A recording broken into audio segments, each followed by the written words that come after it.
Alex, and today is Monday. Good morning. Alright, today we're back to doing handheld. I'm pretty sure y'all liked the video from 24 hours ago. I streamed it on both my YouTube channels. I was contemplating on putting it on a third channel, and I decided not to because I think that would destroy the cell phone. I don't think the camera on the cell phone, I don't think it can handle that. Me upload the video 3 times on the 3 different channels. I think I did that last year, and it froze up the cell phone, and I had to turn the cell phone on and off like 4 times. And when I tried to upload it a third time, it just wouldn't do it. So I didn't want to take that chance on putting it on 3 channels. But however, I might do it with this video. It all depends on how well it's well received. This one's going to be talking about Asian women, because there are some black men who love some Asian women. There are some white men, and there are some Latino men that got the hots for the Asian women. And because I always keep going to this restaurant, this fast food place that we all know the name of by now, it only seems fair that I actually give these women the proper respect that they deserve. These women have been in television, they've been in film, these women also have been in sports, and we're going to go ahead and put this title together. And this one's taken almost 4 weeks to put together. Now, I ain't forgot you black women. I'm going to do back-to-back YouTube videos today, okay? So this is going to be the Asian women's video, and then we're going to make y'all older black women, because I said I was going to make a YouTube video called Sexiest Older Black Women. I'm going to save y'all for the main event. Y'all want to be the main event, right? Think of it as boxing. Do you want to see Floyd Mayweather Jr. versus nobody in the first hour? Hell no. Do you want to see Floyd Mayweather Jr. versus a nobody in the second hour? Hell no, right? You want to see Floyd Mayweather Jr. in hour number 3. Hour number 3 is the main event. So consider this video before the main event. And the main event is going to be the sexiest older black women. And I might change up the title on that. So it's taking a little bit longer because I got to compile the names together. And that's going to take a lot longer because when you say the sexiest older black women, you have to really sit down and do a whole lot of research. And I don't want to fuck the video up and then y'all get mad at me and get in your car and chase me down the street for 15, 20 blocks because I got the video wrong. So it's going to take a little longer. It could be today, it could be tomorrow, but you will get the video. I ain't forgot. I'm a man of my word. Whatever I say I'm going to do, I'm going to do. It might take 2 days, might take 3, might take a week. The longest is a month, but eventually you get the video, okay? So don't be tripping on me because of this video. This video is because it's out of respect. And then we're going to get to the black women's video, the sexiest older black women, okay? So, chill, don't lose your composure. I will get the video.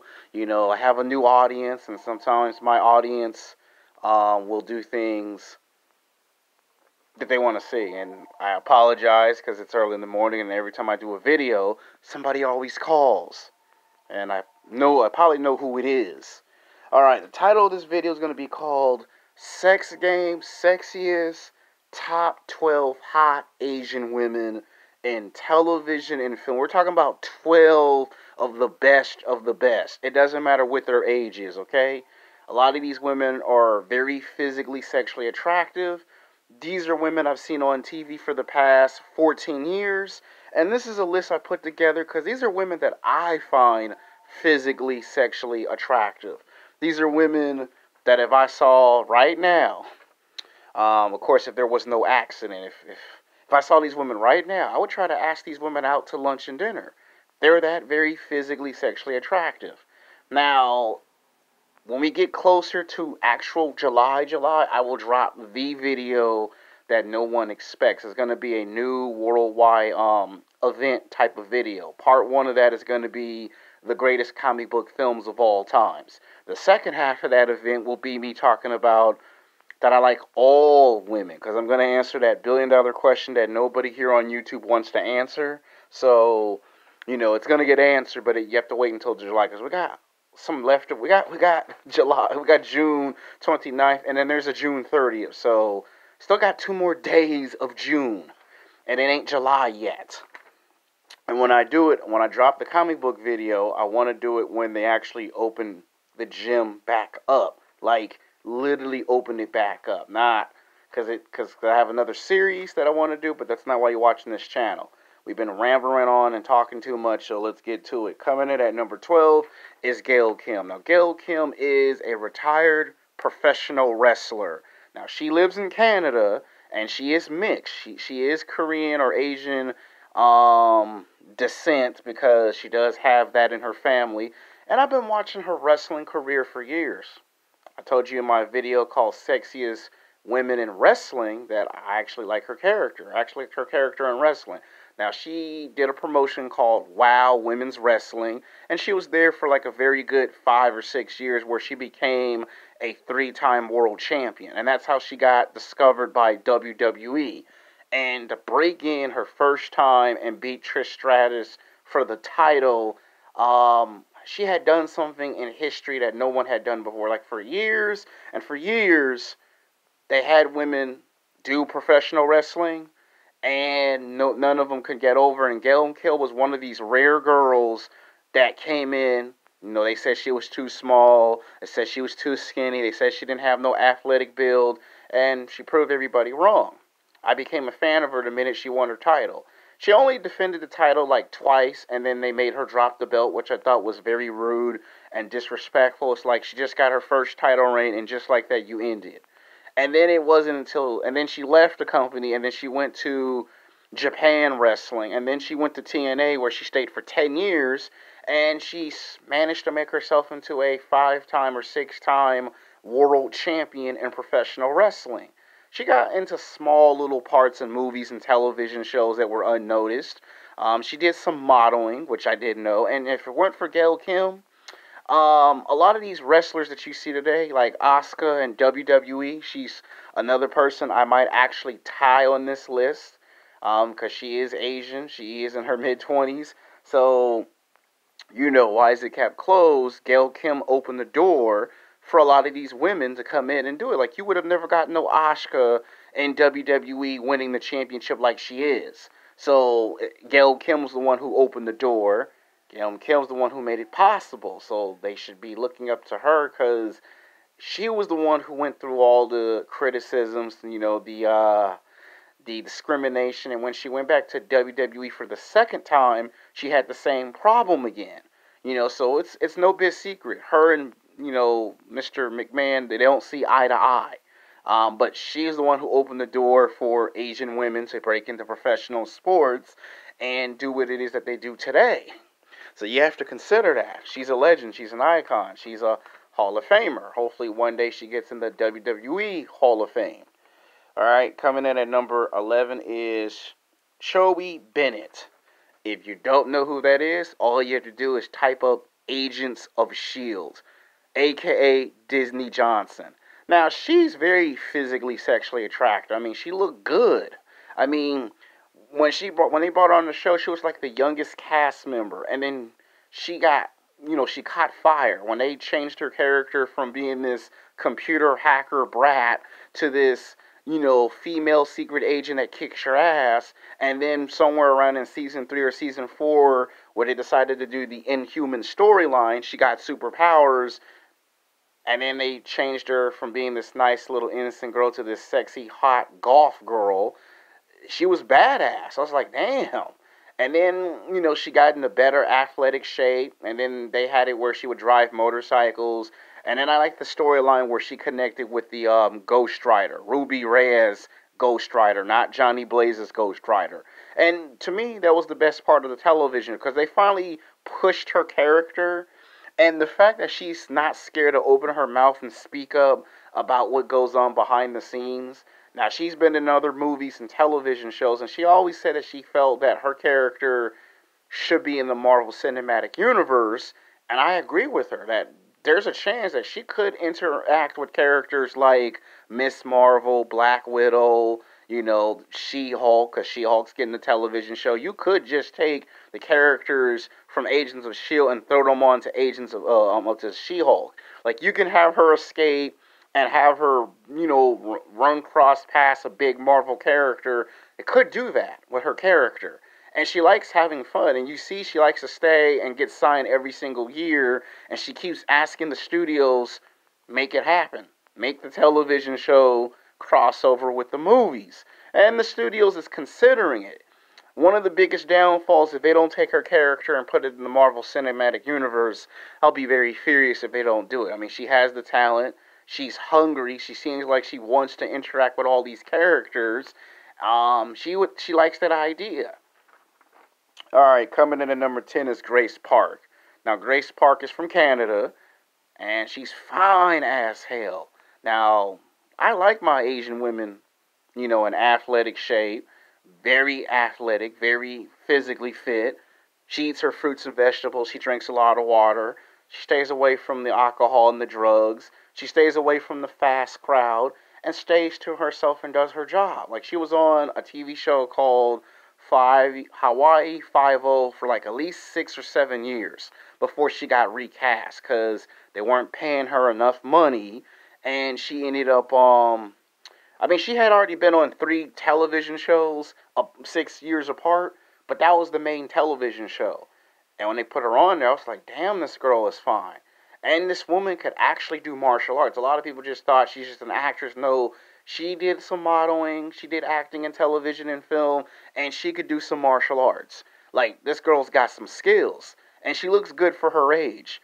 And when I first saw her, the first thing I said was, if you wanted to do a reboot of Street Fighter and Mortal Kombat, you could have her in those franchises. And not just as the average character. Like, some people say she could play Jade.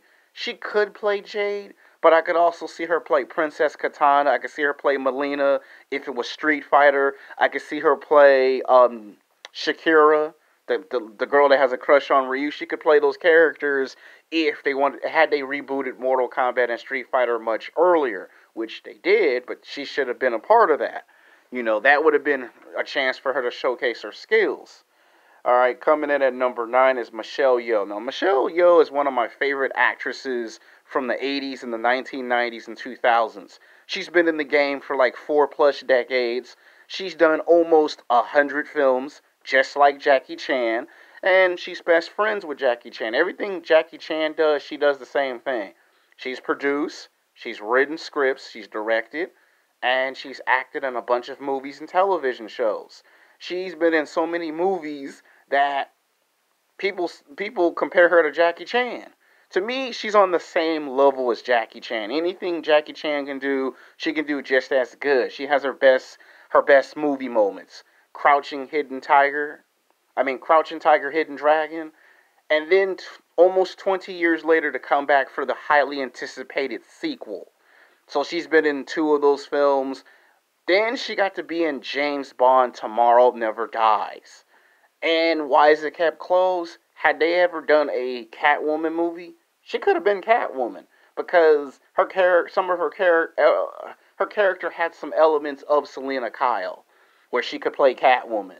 And she was in shape for these movies. She did a whole bunch of these movies. She did like at least 7 or 8 movies with Jackie Chan. And then she got her own series of movies where she was a cop, and they tried to make the story where Jackie Chan was the big brother, she was the sister, and they hadn't seen each other for 5 years, and they were cops. Super Cop 1, Super Cop 2, Super Cop 3. If anybody remember those movies from the late 80s, early 90s, she was in those movies. And she even did a movie with Van Diesel where it was, science fiction. And she's like in her late 50s, early 60s. She looks good for her age. Like most women when they hit 50 or 60, they're all old and broken up. But she stayed away from the alcohol, the drugs, the partying, and stayed very young and youthful. And why is it kept closed? I bet you if you ask her, she'll tell you she get hit on a whole lot. Like, literally, she gets hit on a lot.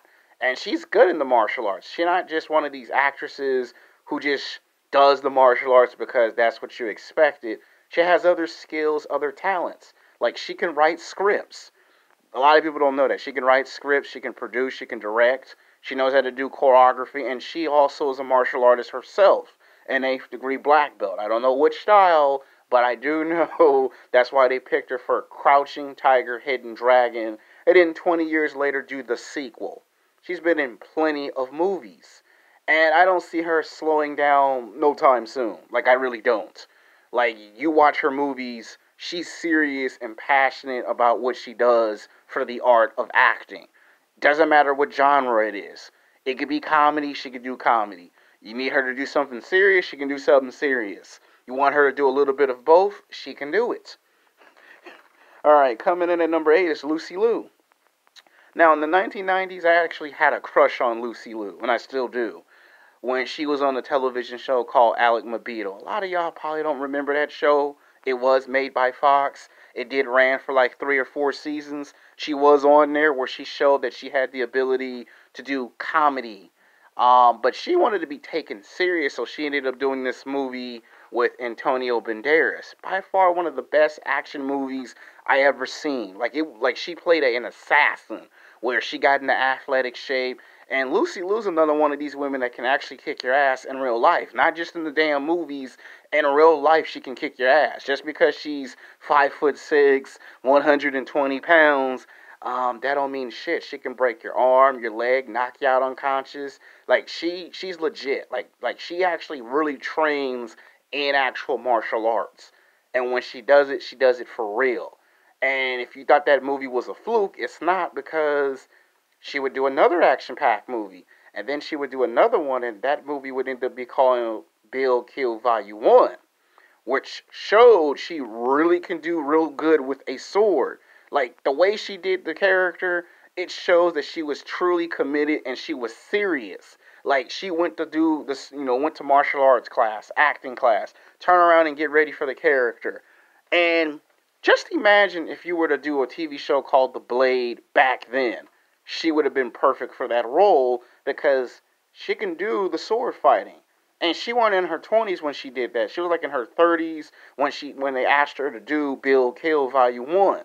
So, yeah, and she still looks hot. Like as much time has passed by, she still looks hot.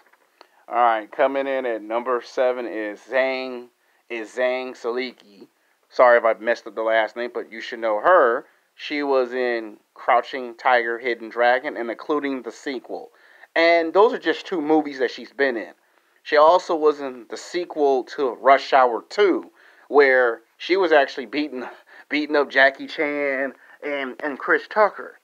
Now, she's very physically, sexually attractive, and she don't even age. Like, this woman is in her 40s, and she still looks like she's 24 years old in her physical prime, and she's like 42, 43, might even be older than that, and she don't look her age. See, that's what a lot of black men and white men love so much about Asian women. They always stay in athletic shape. They eat their fruits and vegetables. They just stay in shape. And she's one of the biggest reasons why I went to go watch the sequel to Crouching Tiger, Hidden Dragon. Because I didn't even know they made a sequel. And when they made the sequel, I watched it on Netflix, and it was good. And they said they would come back and make a 3rd film in the series. So she's pretty much, she looks the same. Like, when they did the second one, a lot of the concerns was she going to look the same as she did in the first one? And she did. Coming in at number 6 is Tao Okamoto. Now, I probably have messed up the last name. I apologize. We seen her in a number of movies and television shows, but all I have to do is say one name and you guys know what I'm talking about. The Wolverine. She played the woman from the comic books from Japan that was in love with Wolverine, and the Silver Samurai wanted to take Wolverine's powers for himself, and she was the daughter that fell in love with Logan in the movie Wolverine. Well, to me, if you were gonna do a Dragon Ball Z movie, right? That's Chi-Chi. Everything you saw her do in the movie, that's Chi-Chi from Dragon Ball Z. She talks back. She's not afraid to get her hands dirty and fight. She knows how to use a weapon. All of that is Chi-Chi. That right there, that was Chi-Chi. Like, just think about it. If you wanted to make Dragon Ball Z, she could have been Chi-Chi. And you already had someone in there that could have played Goku. You had Chi-Chi. That's how you would do it. She embodied what Chi-Chi looked like, but it wasn't Dragon Ball Z. It was the Wolverine. But they took that fighting style, they took the technology and the way that you would make, that world of Dragon Ball look, and they did it for a Marvel movie. But you had an actress that had the qualities that resembled Chi-Chi from Dragon Ball Z. So you could see those elements right away. Coming in at number 5 is Devon Aoki. Now, she's been in plenty of movies. You saw her in Fast and Furious 2. Yeah, the girl that got hit on by Ludacris and she rejected Ludacris and she was driving the car. That was her. She also popped up in the first movie, Sin City. A badass Asian chick with a badass samurai sword. It don't get any fucking better than that with the first Sin City movie. Now, it's unfortunate that she did not come back for the highly anticipated sequel, but she was in the first one, and then she appeared in a movie called War with Jet Li. So she can do these movies with no problem. And basically, she was in here, and she was pretty good. And she still looks pretty much the same. So she likes those types of movies. Like, she's actually made a career out of doing it. Other actresses want to be nice and cute. She's the complete opposite. And that's what I find about her physically, sexually attractive. Alright, coming in at number 4 is Jamie Chung, the woman who actually played Chi-Chi and Dragon Ball Evolution. Yeah, the movie fucking sucked. I ain't gonna lie. Dragon Ball Evolution, it sucked bad. To me, that weren't no damn Dragon Ball. I mean, she embodied Chi-Chi, and what I liked about it was she did her homework. Like, she actually took the martial art classes. Everything Chi-Chi does in the cartoon, she actually did in the movie. And to me, the fact that they made her popular in high school and she crushed on Goku immediately was something that people always thought that could have happened in a cartoon sense. Like, they took the idea from Dragon Ball Z. Instead of calling it Gohan goes to high school, Goku go to high school, and they took some elements from Spider-Man and made it where Goku's kind of like Peter Parker. He doesn't really have an idea on how to talk to girls, and they made Chi-Chi kind of like Mary Jane if you look at the interaction between the two, and the fact that she could help him with martial arts made it interesting, because you would see Chi-Chi character in Dragon Ball Z do that with Goten. So yeah, she kind of mirrored some qualities of the character, and she could fight. She did her homework. And when we see her in other movies, all we all can think of as Dragon Ball fans is, damn, Chi-Chi is hot as hell. Like, if you needed to reboot Dragon Ball Z, please bring her back as Chi-Chi with all of the qualities. Alright, coming in number 3 is my other crush, Maggie Q. Now, Maggie Q was in Mission Impossible 2, either 2 or 3. She was in one of those Mission Impossibles. And then she got to be in another movie. She got to be in Die Hard 4 with Bruce Willis. I hate to say this, I like Bruce Willis. You the man, you will always be the man. But in that movie, you got your ass kicked by this fine-ass Asian chick. Like, to me, if you was going to reboot Street Fighter, that's who you get for Chung-Li. Like, everything you saw her do, that's what Chung-Li does in the cartoon and the comic books. She's a badass operative, a computer hacker. She can kick your ass. She can speak multiple languages. Somebody did something to her, she want revenge. That is Chung-Li. She embodied qualities of Chung-Li in a lot of these movies. Mission Impossible 2 or 3, Die Hard 4. Then she gets her own television show where, again, she's playing a Chung-Li character, Nawen Nikita. When they brought the television show back on the CW network, that show ran for like 4 or 5 seasons. And they did a spin where they made it where she's a genetic enhanced female super soldier. I was like, if you can do the Vin Nikita, you could reboot Street Fighter and you can have her play Chung-Li. Because she's playing that character in all her movies and television shows. And it makes me scratch my head like, damn it, why can't you just get the actress who plays this character? When they rebooted it in 2009, it made a big mistake. They didn't cast her, they chose someone else. And their excuse was, well, she's older. I'm like, bullshit. She still looks the same as she was when she did Nawen Nikita. She hardly ever ages. So it's like, that's why the movie didn't do good. Had they put her in it, it would have done fairly, very good. Alright, coming in at number 2 is Ming Wan. I might have not said the last name correct. A.K.A. Chung-Li. Now, this woman became the actress that all of us had a crush on in the 1990s. I mean, you could cut the tension with the knife. It was like, when we saw her as Chung-Li, she looked like the character from the video game. And you fast forward like 30-something years later, or in this case, we'll say 20 years. For her, it's 30 years later. For us, it's like 20-something years later. And you have her put on that sexy-ass dress and have her hair up, and all you're going to see is Chung Li. Like, when we saw Agents of S.H.I.E.L.D., it was like she was playing Chung Li all over again. She had the serious look. She was all serious and shit. And it was like, it takes a lot to make her laugh. Where in real life, she probably actually laughs because she probably have gotten people getting her autographs and taking pictures and saying, what do I call you? Do I call you a character from the Agents of S.H.I.E.L.D. or Chung Li? And she probably has to laugh like, hey, that's a good question. And I'm pretty sure she's probably seen people with posters of Chung Li and saying, how come you never did the reboot movie? And she go, well, if the studios asked, I would have done it. And she's in her 50s. And she still is very physically, sexually attractive. And she gets hit on a whole lot. And guys are blown the hell away when they find out she's not in her 40s, she's in her mid-50s. But it doesn't look like it. Like, a lot of these martial art movies that they do today, she actually could pop up in those movies and play those characters. She's still a part of the Marvel Cinematic Universe. And what I'm waiting for Marvel to hurry up and do is, can we get one good cameo of her face-to-face with Scarlett Johansson as the Black Widow? Can we make that shit happen, please? Alright, coming in at number 1 is Ruda Farzowski. I probably messed up the whole last name, I apologize. She is number 1 because she played a character on a television show with a badass samurai that traps your soul within the sword in season 3 of Arrow. Now, she's very physically, sexually attractive. And to me, when she was in the Wolverine movie, she had the badass samurai sword. And throughout the whole movie, I was like, damn, this woman is fine.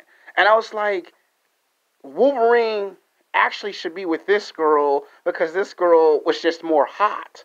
I mean, the other girl was like Chi-Chi and this girl was hot. And it was like she got to fight and she was hot. I was like, shit.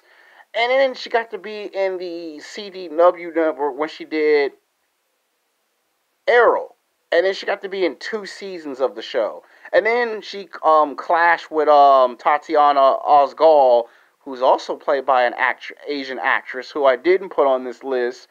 But if I have to, I'll tie them both at number 1 if I had to. But she embodied the comic book character. She put the mask on her face. She had the badass samurai sword. To me, the television version portrayed it much better than the suicide version of the movie. Now, I'm not saying the actress who played that comic book version from DC in the suicide movie was bad. It wasn't. But when you talk about emotion, when you talk about passion, she puts passion in all her characters. Doesn't matter if they're from movies, television shows, different genres. And every time somebody see her on from Arrow, they always know what movie she played before that. Oh, they go, that's the girl that was in the Wolverine movie. Oh, man, she fine. I mean, even if you don't know her name, all you can say is, man, that's the girl with the badass samurai sword. That's why she's at number 1. Because, to me, if you were to reboot any of these martial art movies, like if you do Crouching Hidden Tiger 3, she could pop up in that. You do The Blade Season 3 or Season 4, she could pop up in that. If you're rebooting Mortal Kombat, which they are, please cast her as Princess Katana. Make the shit happen. I'm just telling you, this is why I put the list together. Now, I know a lot of men are going to watch this video because of the title of the video. Black women, y'all in the main event, okay? This video was before the main event, so don't be, mean mugging me and looking at me all hard in public because I made this video. I made this video because it's a part of the series. The next one's going to be called The Sexiest Older Hot Black Women in Television and Film. That's for y'all. Y'all the main event. I know y'all love to be in the main event. Until then, peace.